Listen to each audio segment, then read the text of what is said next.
আসসালামু আলাইকুম। আজকে রান্না করব পাঙ্গাস মাছ। এই যে পাঙ্গাস মাছটা ধুয়ে আগে হলুদ দিয়ে মেখে নিছি। পাঙ্গাস মাছটা ভালো মতো ভেজে নিব একদম কড়া করে। পাঙ্গাস মাছ রান্না করব মূলো দিয়ে, যেহেতু পাঙ্গাস মাছটা অনেক তেল, বড় মাছ, এজন্য। মাছটা ভাজা হয়ে গেছে। এখন ওই কড়াইতে আমি পেঁয়াজটা ভেজে নেব।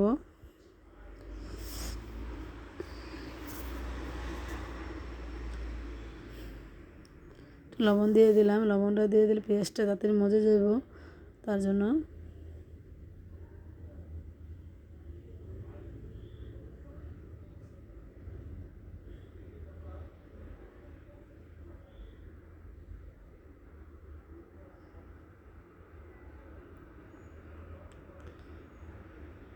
আদা রসুনটা আমি আগে দিয়ে দিছি, ক্যামেরা অন না করে, তার জন্য দুঃখিত।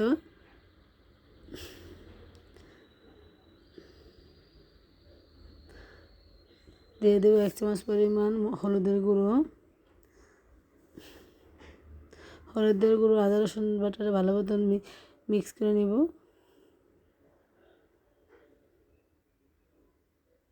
দিয়ে দেবো 1 চামচ পরিমাণ মরিচের গুঁড়ো। দিয়ে দেবো 1.5 চামচ পরিমাণ জিরের গুঁড়ো।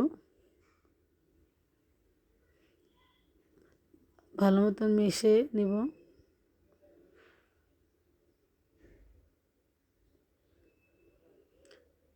সামান্য একটু পানি দিয়ে দেব আদা রসুনটা কষার জন্য।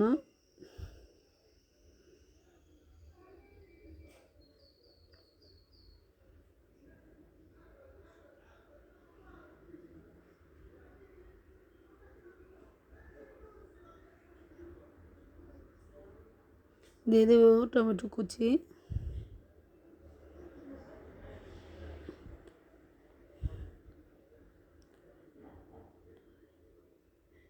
একটু ঢাকনা দিয়ে রেখে দেবো 2 মিনিটের জন্য, যে টমেটোটা গলে যায়। দেখেন টমেটো গলে পানি বেরিয়ে গেছে।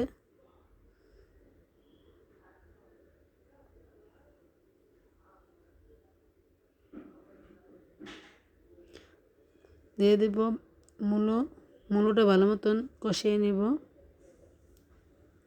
পরে আবার মাছের সাথে একসাথে কষাবো।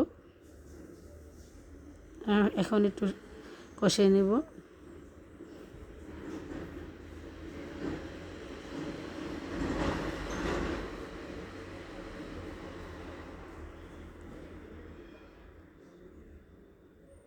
পানি দিয়ে দেব।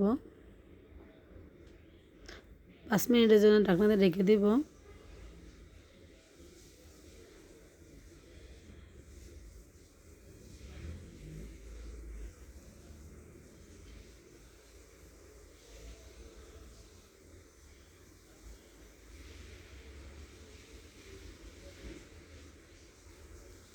একটু পানি দিয়ে দিব। এই পানিতে মাছটা কষিয়ে নেব, মাছ আর মূলোটা।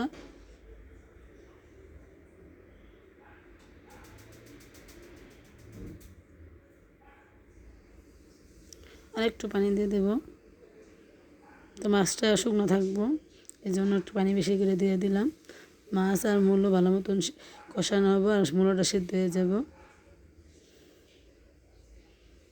5 মিনিটের জন্য ঢাকনাতে রেখে দেব।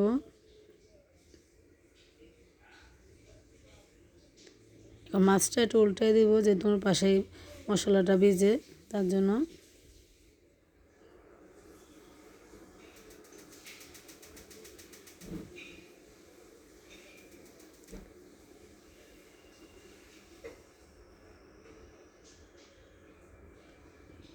আর 5 মিনিটের জন্য একটু কষিয়ে নেব। আমার মাছ আর মূলাটা কষানো হয়ে গেছে, মূলাটা অনেকটা সিদ্ধ হয়ে গেছে।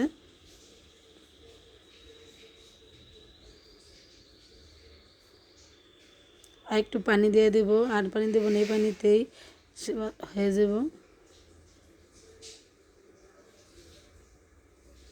কিছুক্ষণ জাল দিয়ে নামিয়ে নেব, 10-15 মিনিট জাল দিয়ে।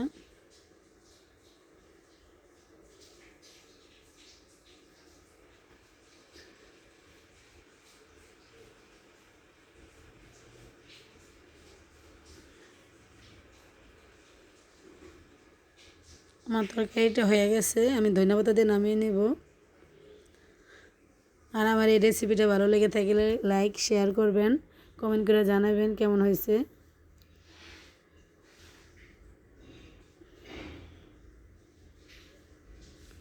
আমার তরকারিটা হয়ে গেছে, দেখেন।